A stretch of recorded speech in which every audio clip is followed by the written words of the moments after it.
He's done this kind of work all over the country. Good, And has done some international work.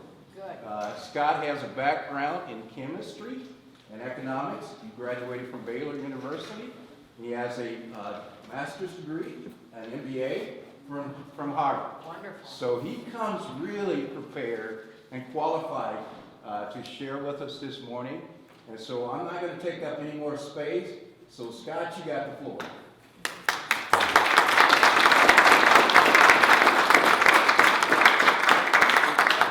I want to say on behalf of Water Defense, I'm not here to talk at you or lecture you. I'm here to work for you. And we're going to stay on this ground until we understand the problem, until we can bring people together and fix it. And I decided not to do a PowerPoint because I want this to be a dialogue with questions. And I want to inform you what I know, because the community has the power. Our goal, my goal, Water Defense, is to arm this community with your ability to do your own testing, come up with your own solutions, and you can be the judge. Thank you. And we work for you. And I want to make everyone aware there is an article that hit this morning on the Detroit News that a group fears bathing risks in Flint water, and that is Water Defense. And I'm quoted in there along with the EPA, the state of Michigan, and others. So I'll have to go get that. I want to start by reading, this is a statement that I'm releasing to the media. I want to start by reading this, and then we'll get right into questions. It's a statement that I've just issued this morning. We have, I think we have about 40 copies of everything I'm going to reference. So anybody that wants copies afterwards. So here's my statement. It is irresponsible and incomprehensible for anyone to declare or suggest that the water in Flint is safe to bathe or shower in, when the water used in bathing and showering was not tested for the full spectrum of chemicals, including but not limited to chemicals that volatilize and or aerosolize in air and pose direct inhalation risk into the lungs. These chemicals include, but are not limited to, chloroform and particulate lead. Thank you. For example, Water Defense tested a home where the agencies tested 1 or 2 sinks of cold water for just copper and lead, and then issued written pamphlets to the residents declaring the water, quote, safe to bathe and shower in, end quote. Yeah. It is basic common sense to understand that people don't bathe or shower in sink water, and that there is already a preponderance of the evidence with people continuing to suffer compromised health that appears to be a result of showering and bathing in Flint water. Furthermore, it is disingenuous for anyone to compare drinking water and or drinking water standards to inhalation of volatilized and or aerosolized chemicals in hot showers when there are neither bathing, showering standards nor complete testing of shower bath water, including but not limited to testing the air and water in bathrooms for aerosolized particulate lead and other volatilized chemicals like chloroform. TTHMs. The people of Flint have suffered enough for too long and deserve transparent scientific truth without obfuscation. The best way to continue to build trust from the great community of Flint is for all people involved in this investigation to admit that we don't know whether it is safe to bathe or shower in the Flint water, but that we are all committed to working together to get the answers by complete home testing, including but not limited to air testing in bathrooms and complete home testing as Water Defense has done. From the state of the water as it enters the home to the water heater to all sinks, bathtubs, and showers. It is also time to listen to the people of Flint and their health issues and stop dismissing them, which only serve to diminish trust and causes more suffering. Clearly, there appears to be enough scientific evidence that suggests that the distinct possibility that the health issues in Flint are from the bath and shower water. For example, Water Defense toxicologists have reviewed the testing results to date and have found that excessive phosphates can lead to low blood pressure, which residents of Flint are reporting. Aerosolized particulate lead from showers, along with volatilized chemicals like chloroform, can be inhaled directly to the lungs and can cause the rashes and other symptoms exhibited by some Flint residents. and volatile chemicals like chloroform can also be dermally absorbed through the skin in bathtub showers, potentially producing the symptoms being exhibited by some Flint residents. Water Defense looks forward to continued collaboration with the EPA and the state of Michigan DEQ. Water Defense will not rest nor stop our work for the community of Flint until we understand completely what is in the water in Flint that is making people sick. Furthermore, Water Defense will continue to make certain that the irrefutable scientific data and truth leads the dialogue while bringing people together to find solutions for the community of Flint. Thank you. And Thank that is a statement that has been released to the media, is available in print, and will be up on the Water Defense website. Some of the best toxicologists from New York University in Oklahoma, and I work with Andrew Welton from Purdue University. There is a paper that the toxicologist that advises me, and this is inhalation of particulate lead, aerosolized, 1993. I apologize to all of you that I have to be the one talking about this. Surely there are other people at the agencies that have to be aware of this kind of research. Health departments.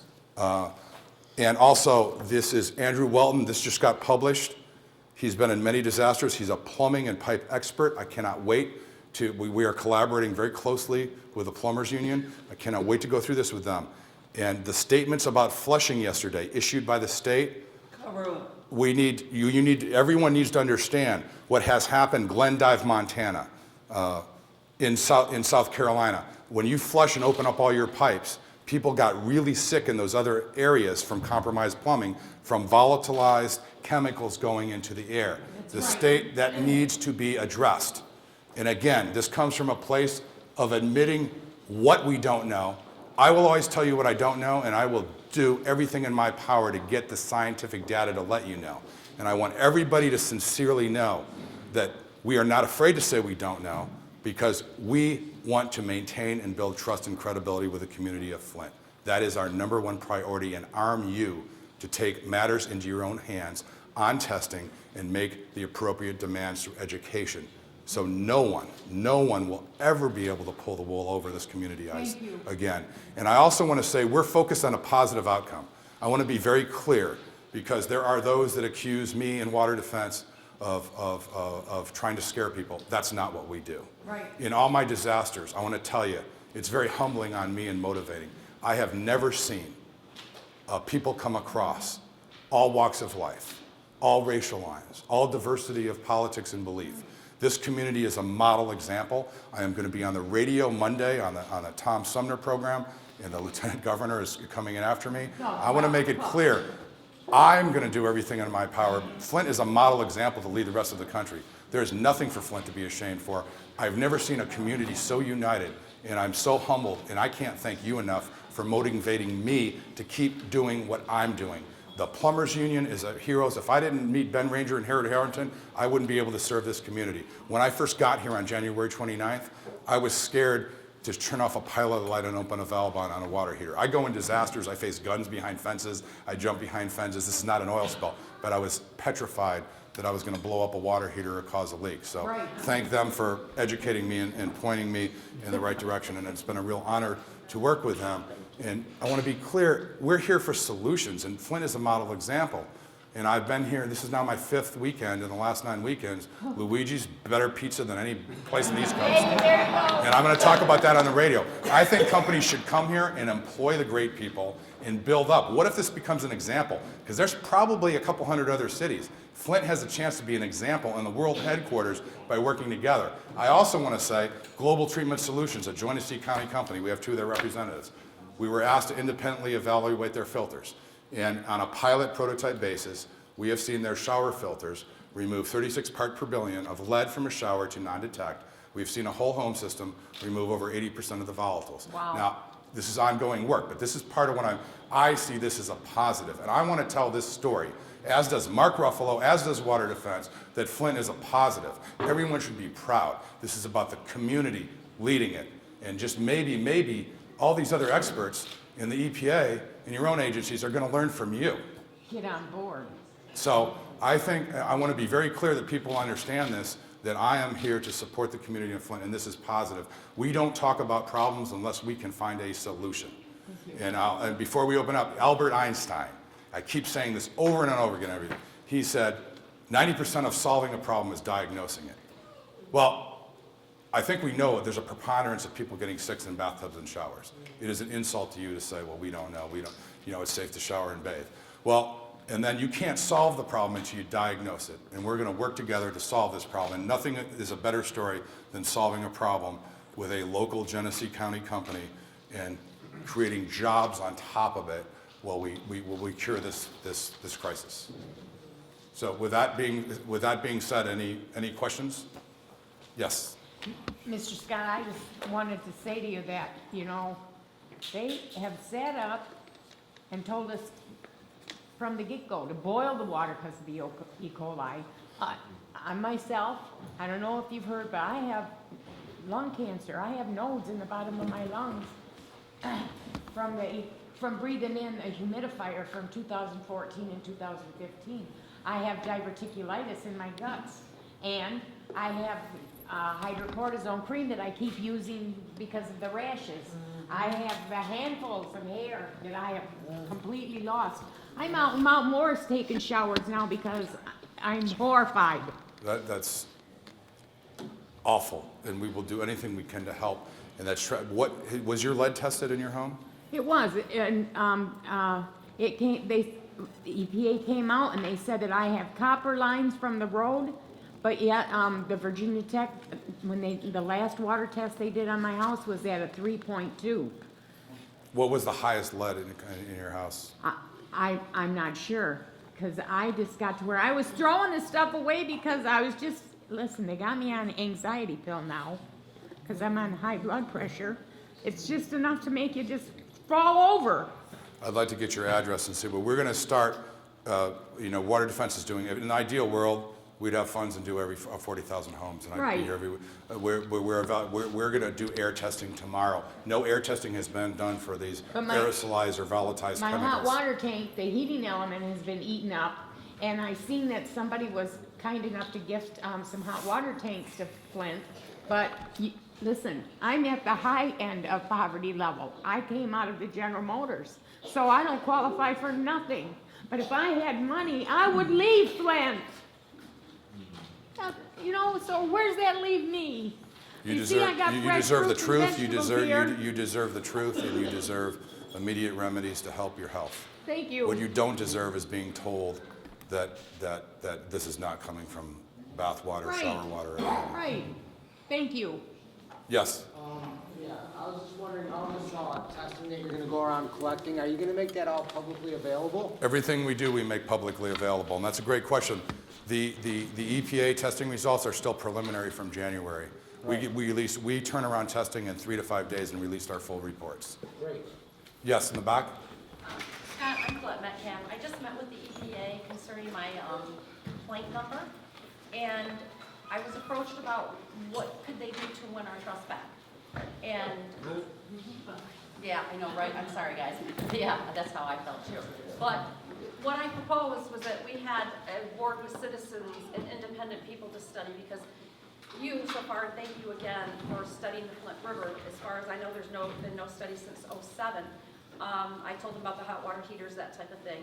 And again, I appreciate that information. But what I proposed to them was that Water Defense come in and do the independent study as far as the Flint water plant being able to handle the water, and to kind of have you guys oversee that. So I just would like to know, if this is something you're approached with, are you going to be able to do that? Absolutely, and I'm talking to the EPA all the time, and we have a collaborative relationship. I understand why they have to say what they have to say in the press releases. They can't say they don't know when they don't know, like I can say. We are absolutely seeking funds in a completely independent study that will not be edited by anybody. That study would serve the Flint community. Okay, but I put my full trust in you, so you weren't there, so I Thank you. be okay with that. Yes. I have two questions. The first one, I believe I heard you say, and I thought I read in the paper, that they're having grants. I believe she mentioned to help water heaters or whatever that's been replaced. I've had to replace mine, and I'm like her, why should it be income-based? If you're affected by the water, it shouldn't matter my income. They should have to reimburse us. That's right.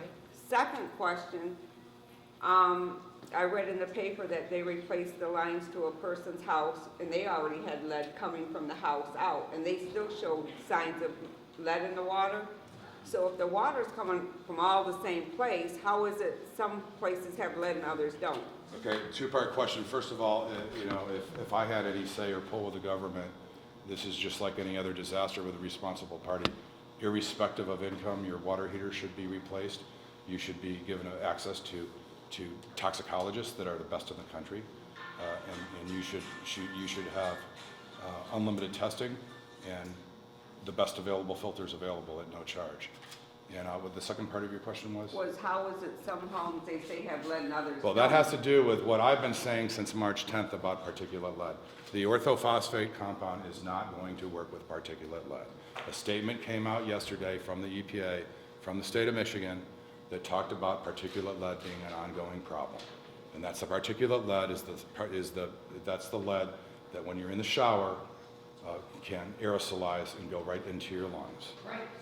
And so the particulate lead, the problem is not going away. This is a very complicated, in 62 disasters, this is the most complicated disaster I've ever seen with so many variables. I could take each variable and talk about 5 hours alone on it. Once those galvanized pipes were compromised with the corrosive water, there is no turning back. All that buildup contains lead particulates and organic matter. And then furthering this disaster, it appears that a lot of chlorine is in the system, possibly excessive amounts, 2,300 broken valves, and I've heard stories from the plumbers about chlorine being spilled and not knowing the extent of the spill. You have got a distribution system here that is 3 times too large for the population, that is old, broken valves, so you've got literally stagnant water floating around. And I will encourage everybody to read Andrew Welton's the research. He told me last night that flushing recommendation and opening up all your valves may make everything worse. When you open up all your valves and there's volatile chemicals in there, and even though it's going to go into the air, and he's got evidence to suggest that. So I really caution the community, and I appeal strongly today to the EPA and the state of Michigan to please listen to the scientific research from these expert toxicologists and an expert in plumbing systems. They really need to listen. And again, it's a fundamental thing. We're working with everybody. We're not here to create enemies. But I've implored the EPA that it's okay to say you don't know. Because when you say you don't know, you build trust. I will always tell you what I don't know and what I know. There's still a lot more that I don't know than I know, but I'm telling you things as I know them. Yes? What do you think about innovative solutions such as rain harvesting? What would you think about that as a possible solution? Instead of relying on pipes that are treated by the city, which the residents do not trust, to catch water from the sky and live off your own water for free. I'm open to anything that can be studied and proven that's viable. And to go to that point, the government of Bermuda has adopted and collaborated with me some technology that I created.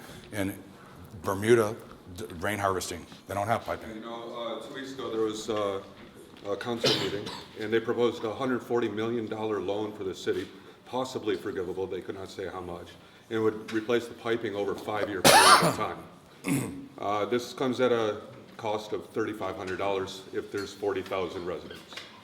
I called a water harvesting company, and they sell a unit that provides clean water for $4,200.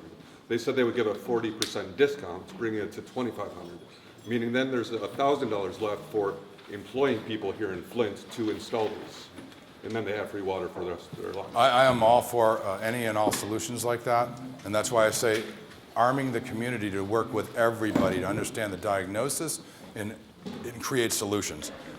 Hopefully what will come out of this is 100 different proven solutions where Flint sets the standards. So that's my goal, and I'm happy to evaluate and test any idea anybody has. Yes?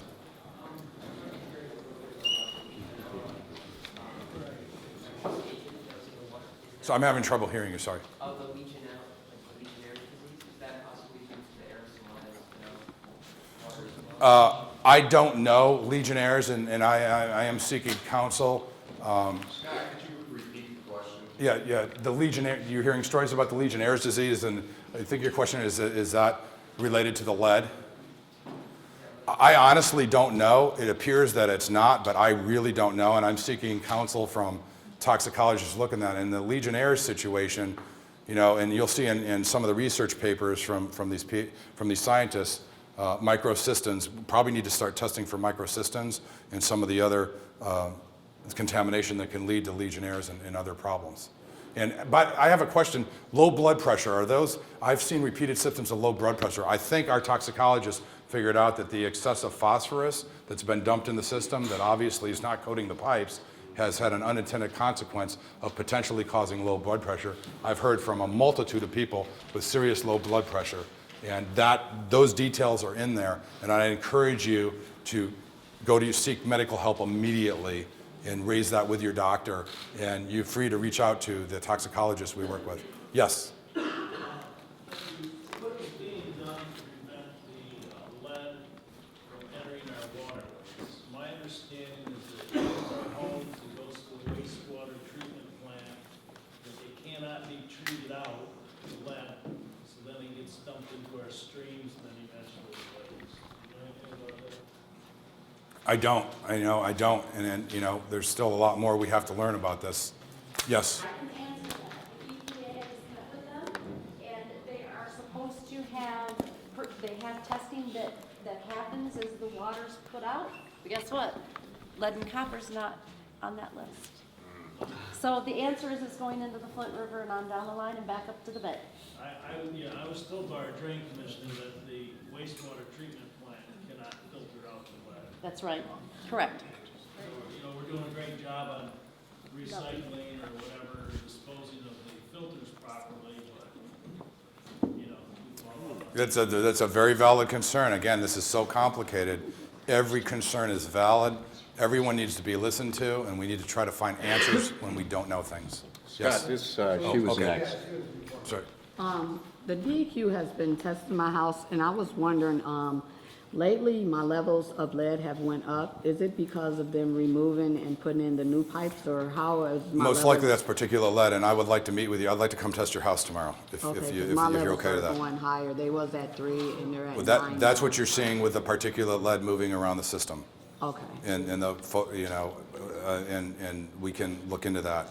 Have they tested, how many places within your home have they tested? I've tested my bathroom, kitchen, and the tub is what's really high now. It was. We need to 3, do but air now- testing in your house tomorrow. We need to do, well, we're bringing in somebody to do air testing, so I need to make sure I talk to you after this. Okay, thank you. So Scott, is there like a period of time after, say, the lead piping, lead service lines, any lead-containing plumbing in the house is replaced? Is there a recommended time Well, to keep testing? Because it sounds like, I mean, your particulate lead's going to be moving around the system even after replacement, so. I honestly wish that I could give you a comforting answer or an answer, but it's contained here in the research and the people that I work with. Every plumbing system is different in every home. Every water heater is different. And Dr. Welton believes that certain water heaters that are larger than others, that flushing may not work. Each home has literally a different plumbing fingerprint. So what we need to do, this is why we need, in an ideal world, we test every single affected home, gather data, and then compare it and find solutions. And all of that unused capacity, that's kind of a static reservoir. That's It's gotta be a stagnant and huge moving around. And factor in then it. if you're going to open all the valves in the city to flush, this is why I'm very concerned about the recommendations made by the state. If everyone opens their valves and starts this flushing, what about the stagnant water and all those excess pipes? That's going to start. You don't know what's going to happen with that. That's right.